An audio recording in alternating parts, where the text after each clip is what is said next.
Војната во Украина и помошта неопходна за Киев, кризата во Нагорно Карабах, исклучењата меѓу Белград и Приштина поради сериозните тензии на северот на Косово, реформа на функционирањето на Европската Унија. Во ваква констелација, во Гранада се одржува третиот состанок на Европската политичка заедница, форум на кој земјите од стариот континент и оние во Европската Унија и оние кои се надвор од неа разговараат за клучните прашања и предизвиците со кои се соочува Европа. Меѓу темите е и проширувањето.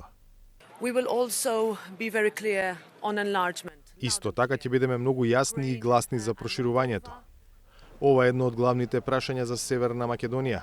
Премиерот смета дека земјата е во одлична ситуација во однос на проширувањето, иако уставните измени, услов за продолжување на преговорите, се крајно неизвестни.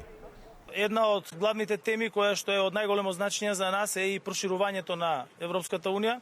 Вие знаете дека после долго време на агендата на Европската Унија е проширувањето. Утре ќе биде одржан и неформален состанок на Европскиот совет, на кој што ќе се разговара толкму на прашања кои што се значени за нас, а тоа е пред се мирот и безбедноста во Европа, поддршката на Украина, но и проширувањето на Европската Унија. Веќе во рамки на Европската Унија се води дебата во однос на подготовката на Европската Унија за прием на нови членки од една страна, и од друга страна процесите за пристапување кои што самите земји членки ги имаат со Европската Унија. Ние мислам дека се наоѓаме во одлична позиција со оглед на тоа дека минатата година ги отпочнавме преговорите со Европската Унија. Западен Балкан, чии земји претендираат да бидат во наредното проширување на Унијата, можно веќе во 2030-та, не прифаќаат каква било алтернатива за полноправно членство во Европската Унија. Тоа во негов стил сликовито го опиша албанскиот премиер Рама.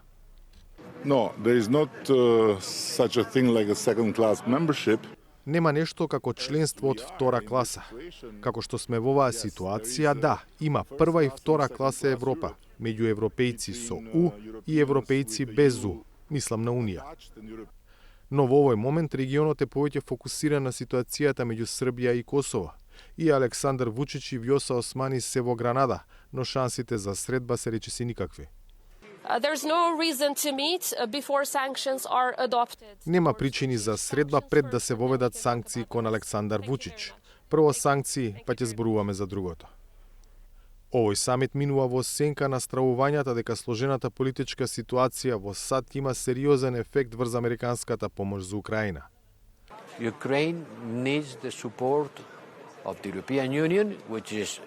На Украина и треба поддршка на Европската Унија која е сигурна и која ќе ја зголемиме, но и поддршката на Соединетите Американски држави. Се надевам исто како и украинците, а и сите кои не сакаат Путин да победи во оваа војна, е дека ќе се бараат начини за САД повторно да го преземат ова прашање и да ја продолжат поддршката за Украина. За Гласот на Америка, Владимир Мирчевски.